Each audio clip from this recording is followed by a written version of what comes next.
Got cussed out today because I wouldn't pay for a stranger's groceries. Where do you draw the line with charity? Story 1. I was at work a while back at a major retailer in the Deep South. I had a gentleman come in and ask me about a laptop. The laptop cost $899. I explained the specs, gave him the lowdown on the warranty, etc. He let me wrap up my spiel and looked at me and said, "I'll give you $400 for it."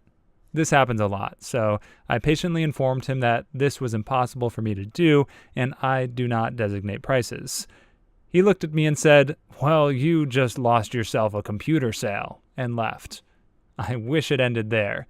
I got off and was walking to my car, and as I got there, a truck comes flying into the parking lot, and it's the same gentleman as before. He whips into the parking spot next to mine and gets out. My metaphorical hackles were raised because this guy was driving so aggressively. He gets out and slams his door and walks over to me. He looks at me and says, "You'll sell that laptop to me for $300 or I'm going to get you fired for racism." I answered him and just said, "Sir, I have no idea who you are, and I have no intention of selling you anything at all. I'm not even on the clock. If you have an issue, go into the store and ask for a manager." He swore explosively that his intimidation factor didn't work and went into the store. I drove home and forgot about it. I get to work the next day and find out that he was arrested for trying to steal the shelf display. Feelsgoodman.jpg. Story 2.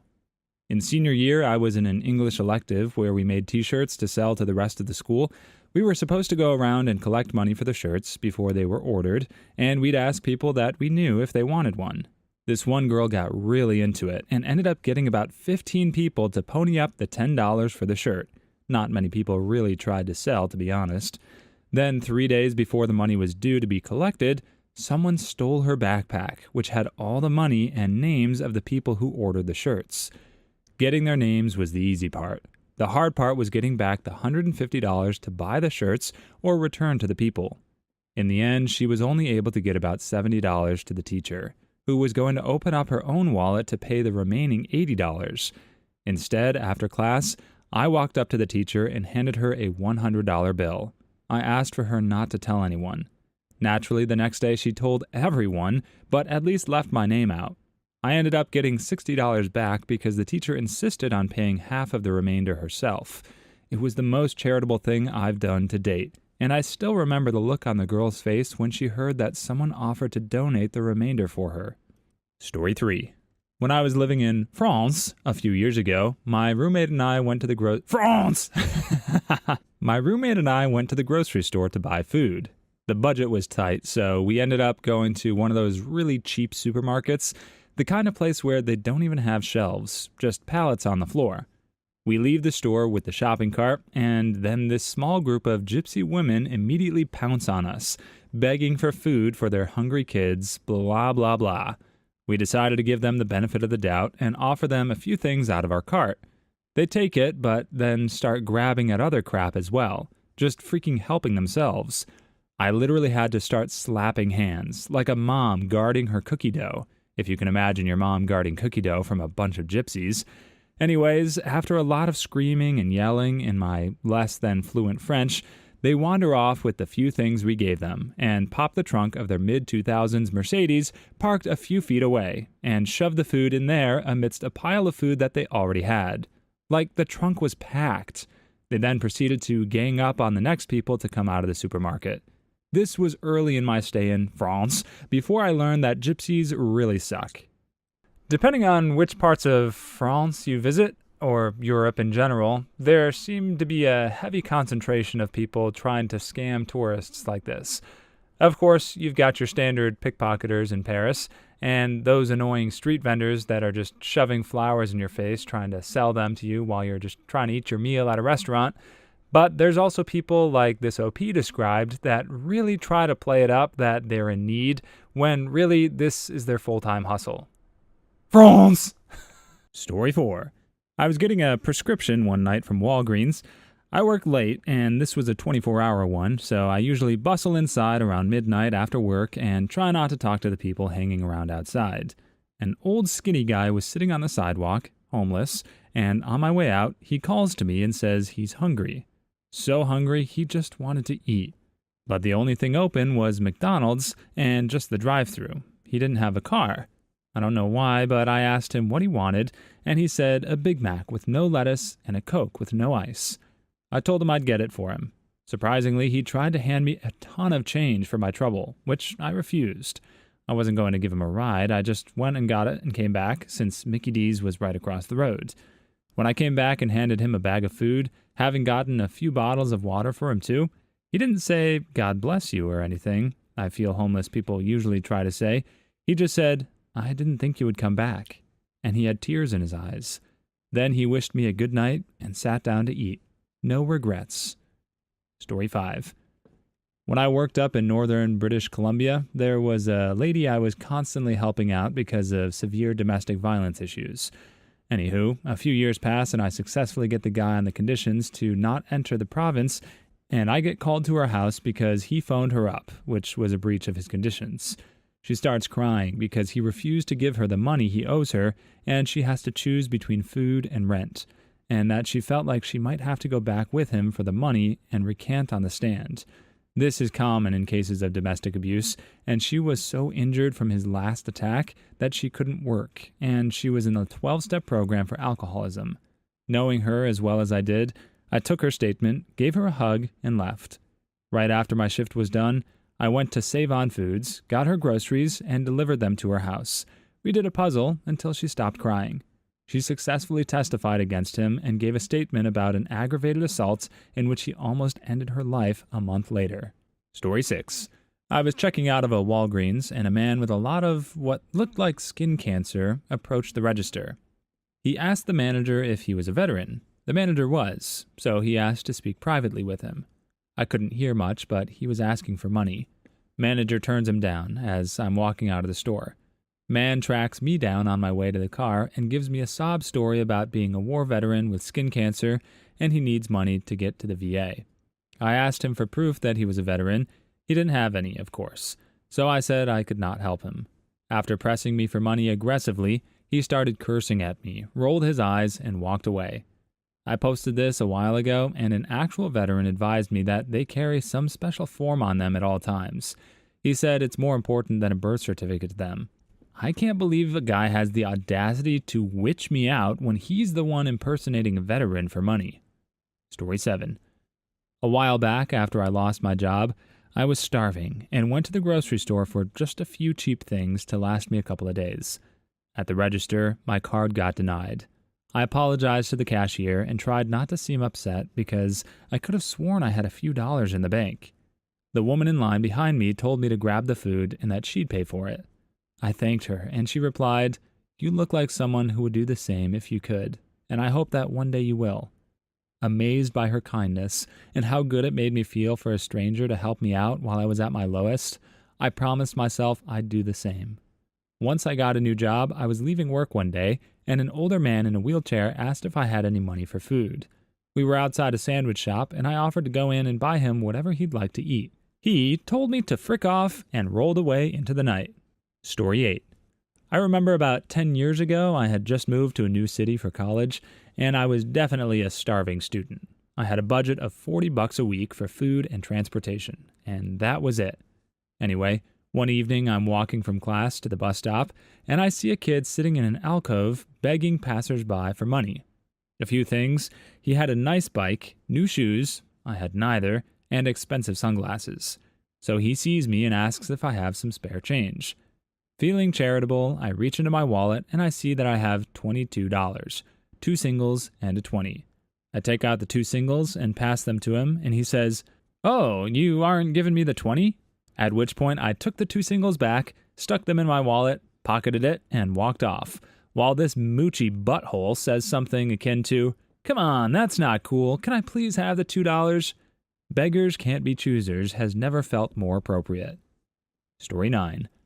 I was eating some bagels, or bagels for all you miscreants, with a few of my friends when a homeless man approached and asked for money to buy food. We had a bag of day-olds that my friend bought, so we offered him his choice of those bagels. He looked at the bagels and said, "I don't want your freaking bagels, I want cash." We told him we didn't have any cash on us, but would be more than happy to share the food we had with him. He just stared at me for a few seconds, and then started yelling profanities at me for not giving him money. I just told him that beggars can't be choosers, and that if he's not going to accept what we offer him, then he has no right to be upset about anything. Then the rest of the people eating on the patio took my side and basically told him to get out of there because none of them were going to give him a dime after that outburst. Story 10. Not a drawing the line story, but a fun charity story. My ex-girlfriend and I had just gone to a really nice wine and cheese bar for Sunday lunch, the type of place where you buy plates that come with 4 to 6 different cheeses. So we still have a little bit left of a few of the cheeses because we were full. As we were leaving, a homeless man approaches us and asks for money. I never give money unless it's change, and had none, so I offered him our leftover cheese and crackers. I felt kind of bad offering the leftover cheese and crackers because, well, cheese isn't really filling, you know? And it was the middle of the summer in New Orleans. Not the best time to be eating cheese outside. Well, the dude takes the cheese, opens the box, picks up a sample, and tastes it. He gets this big poop-eating grin on his face and walks away eating it like it was the best thing he'd eaten. Story 11. Last week in line at Walmart, the woman at the front of the line was at the last of about 8 items, mostly kids' school supplies and some food, and asked the checker to take off the package of chicken legs and one of the boxes of mac and cheese because she couldn't afford any more.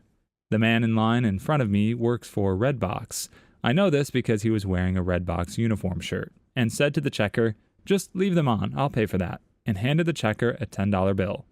Then he gave the woman a couple of coupons for free DVD rentals. I immediately felt like crap for not offering and felt like dancing because he did. The checker asked why he did that. He said, "Why not? I just figured she shouldn't have to give up a chicken dinner to buy her kids' school supplies." My faith in mankind is restored. Story 12. I was in Chicago a few years ago with my husband, my daughter, and her fiancé. We went to Giordano's for pizza. Anyway, we ordered way too much food, and the pizza, when it arrived, was like 2 inches thick. We'd had so many starters that we could only eat 1 piece each of the 2 pizzas, so we got to-go boxes. As we were walking along, this woman came up and told us she was really hungry, and could we help her out by giving her some money? Well, we didn't have any cash on us, but we did have this lovely, still warm pizza. We offered her one of the to-go boxes, but she got all insulted and told us she didn't want our freaking pizza, she wanted money. We told her to frick off, and went and found a homeless guy who was more than happy to take our pizza and thanked us profusely while enjoying a slice. Story 13. Once in line with my 2 kids buying groceries midday in a nice place, the lady behind me interrupted the cashier asking if I found everything okay with a loud, "How about buying my groceries?" When I kindly replied that I was sorry, but the kids practically ate me out of house and home, as it was at their age, she started her own ongoing monologue throughout my checkout about how I owed it to her for slavery and other things. She finished with the polite goodbye of, "Don't worry, we're going to take what you owe us one way or another. You think you're safe? We're coming for your cracker butts." Had I not already sent the kids to get water to avoid her earlier taunts, I might have had to address such a threat with them. But luckily I was able to walk away and remember not to shop there in the future. Story 14. I've helped out a mother trying to buy a pizza dinner for her 3 kids. They looked really hungry, and the mom was short maybe $10. She was frantically looking around in her purse and pockets, trying to come up with the cash. I gave her a 20 and told her to buy some breadsticks and sodas, too. Her look of gratitude is something I'll never forget. On the other hand, I was once in some clothing store with my girlfriend, I don't remember which one, they all kind of blend together in my mind, when a teenage girl walked up to me and demanded $10 so she could buy some lipstick. I refused, so she ran to her mother, who basically chewed me out for refusing her precious baby. So basically, I won't give any charity to entitled buttholes. Story 15. I had a mother approach me with her 2 kids a few months ago. She asked for some change, and I gave her a few bills. She thanked me, and then her daughter looked up and said something to the effect of, "I guess we can eat tonight." It took me 2 seconds to decide on what I needed to do. I took them grocery shopping. I didn't even do shopping for myself that month yet, but I said, screw it. I got the mother in touch with a social worker at my facility and assured her that they would not take her kids away. They would help her in the meantime until she got up on her feet. I still talk with the family, and the kids are doing fine. Story 16. I found a wallet with $200 and several gift cards while I was at work one day. It was a Yu-Gi-Oh wallet, so I figured some kid lost his birthday money. I turned it into the service desk and forgot about it. 30 days later, no one had claimed it, so I got to keep it. I was telling my friend about my good luck, and a friend of hers, not a friend of mine, says, "You should give me $20. I asked her why. "'Cause I never punched you in the face all those times you were a witch to me." It should be noted that I have always been kind to this extremely unpleasant girl, even when she was squatting in my living room for several weeks. Story 17. One time there was a kid at McDonald's who was lost and couldn't find his mother at a food court in a mall, so it wasn't like middle of the city. He was really hungry and asked me for some food, so I bought him some of the cheaper items because I'm a pretty poor teenager. After I bought him some food, he started yelling at me because I bought him cheap food. He said his mom would have bought him a Big Mac. At that point, I took his food and brought the child to the mall security and let his mom get him some food after she recovered him. Story 18. I used to ride the bus to work when I lived in Fairbanks, Alaska. At the bus stop every morning, this Alaskan tribal native bum would bum a cigarette from me. Every single morning. One day I was out of smokes. He just kept asking over and over again, and when I snapped at him that it was 2 days before payday and I didn't have any freaking smokes, he pulls an almost full pack of Marlboros out of his pocket and lights one up, then calls me a stingy white mother fricker and stumbled off. That's when you start following him and asking him if you can bum a smoke. Story 19. I was young, 22, and living in Trenton, New Jersey. I tried to stay south of Lawler Street after dark, but I needed to get some parts from the AutoZone. Some sketchy dude with weed eyes walks up to me in the store and asks for $1 so that he can buy some Coke. I probably should have ignored him or said no, but I gave him $1 in change, and he walked over to the Coke machine, bought a bottle of Coke, and thanked me. It was not what I expected at all. Story 20. I remember years ago my mom had been running errands all day. She went grocery shopping in the morning, and then later in the afternoon was accosted in her car by one of those sign-holding beggars, homeless, need money, God bless, whom she recognized to be the cashier who checked her out mere hours before. I guess when this woman's shift ended at the grocery store, she would change into dirty clothes, get out the sign, and stand at intersections begging for cash. Needless to say, my mom did not give her any handouts. Story 21. In Germany, there's a group of people who've decided to be homeless and beg as some form of sticking it to the man or life choice. They're young, 20s, dressed like hip pseudo-punks and expect to be given money while casually drinking a beer and chatting to their friends. I suspect they all secretly own MacBooks. Story 22. Some guys asked my dad for money at a gas station for gas. My dad didn't suspect anything as he was young. He gave them $20, and as he was leaving, they came out of the liquor store with a bunch of beer. Story 23. I was in a bicycle shop getting a repair done, and some lady in her 20s came up to me and asked me to buy her a bike. I'm not very prosperous looking, so I cannot imagine what she was thinking. Story 24. I gave this guy a free hot dog, and he took it and threw it on the ground, and he said he wouldn't be a part of my system. He told me he didn't need my charity because he was an adult. Story 25. One time at Walmart, a woman asked me for my grocery cart, and I got into a fight because I was still using it. It was full of my groceries. Please leave your stories in the comments. I'd love to make a video of them in the future. Also, don't forget to like and subscribe.